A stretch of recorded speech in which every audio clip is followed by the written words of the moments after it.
तेबे आपणमानंकु स्वागत जनाऊछि आपणमानंकर प्रिय YouTube channel all in one को बंधु माने देखंतु फाइनाली चाकरी आवेदन बयस सीमा 43 को वृद्धि करा जाऊ माननीय मुख्यमंत्री जे कि रहिछंती मोहन चरण माझी सीधा सड़क पिला माने जो माने कि चाकरी बा सरकारी चाकरी खंडी पई एते दिन हला अपेक्षा करि रहिछंती जेतेबेले कि गोवा रे 45 वर्ष तेलंगाना रे 44 वर्ष अन्य राज्य रे 42 वर्ष चाकरी सीमा रहिछि सेतेबेले किंतु आपण मान जो देखिबे राज्य रे चाकरी बयस सीमा वृद्धि न करा जिबारु बहुत चाकरी आशायी वर्तमान समय रे सरकारी चाकरी टे पई एते वर्ष कॉम्पिटिटिव एग्जाम पई प्रिपरेशन करले किंतु चाकरी रु वंचित हेले रिसेंटली आपण मान जो देखिबे जे कि रहिछंती केंद्र शिक्षा मंत्री धर्मेंद्र प्रधान को मध्ये पिला माने भेटिछंती कारण आगामी दिन में बहुत सारा रिक्रुटमेंट आसीबा को जाउछि सरकारक आभिमुख्य आपण माने देखंतु जे upcoming vacancy in Odisha staff selection commission एवं Odisha subordinate staff selection commission 2024-2025 पई panchayat executive officer 953 accountant cum DEO जो data entry operator more than 2500 माने 2500 ऊर्ध्व पदवी आसीबो जूनियर असिस्टेंट रे 1000 प्लस पदवी रेवेन्यू डिपार्टमेंट जूनियर असिस्टेंट रे 348 पदवी इंटीग्रेटेड चाइल्ड डेवलपमेंट सपोर्ट तरफ जूनियर असिस्टेंट रे 112 टी प्लस पदवी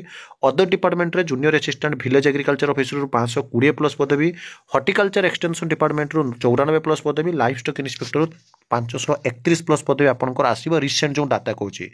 सेही आधार जदि देखिबे वर्तमान समय रे चाकरी बयस सीमा जहा कि 42 करिया पई आशाई माने समस्त जहा कि सरकार को भेटुछंती निजर आवेदन निवेदन गुहारी समस्त जणाउछंती तो डिस्क्रिप्शन ले आपनको गोटे टेलीग्राम ग्रुप लिंक देबी आपण माने चाहिले से जॉइन करि परिबे एवं जो मानकर एज क्राइटेरिया जहा कि हो नाही सब बेले एते दिन पर्यंत परिश्रम करछंती पढिछंती से शेड्यूल कास्ट होंतु शेड्यूल ट्राइब होंतु अदर बैकवर्ड कास्ट होंतु किबा सोशल बैकवर्ड कास्ट होंतु आपण माने सरकार को आपण मानकर जो दाबी अछि अन्य राज्य आधार रे आम अंचल रे जो आपनकर आम राज्य रे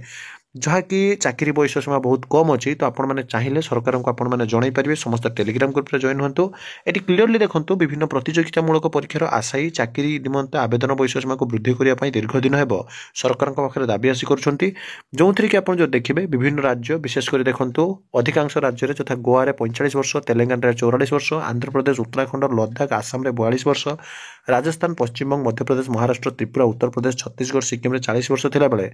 ओडिशा रे जो आवेदन बयस सीमा रखा जायछि जहाँफल बहुत चाकरी आशायी जो माने कि सेमाने चाकरी आशायी माने वंचित होउछंती विभिन्न समय सरकार पाखक से बारंबार लेटर मध्य लिखुछंती एवं ये आप देखो गोवा 45 आंध्र प्रदेश 42 हरियाणा 42 उत्तर प्रदेश 40 त्रिपुरा 40 तो ओडिशा रे मध्य जो आगामी 2024 तो सरीगला 25-26 3 वर्ष 43 वर्ष को वृद्धि करा जाऊ कारण विगत सरकार दीर्घ 10 वर्ष हेबो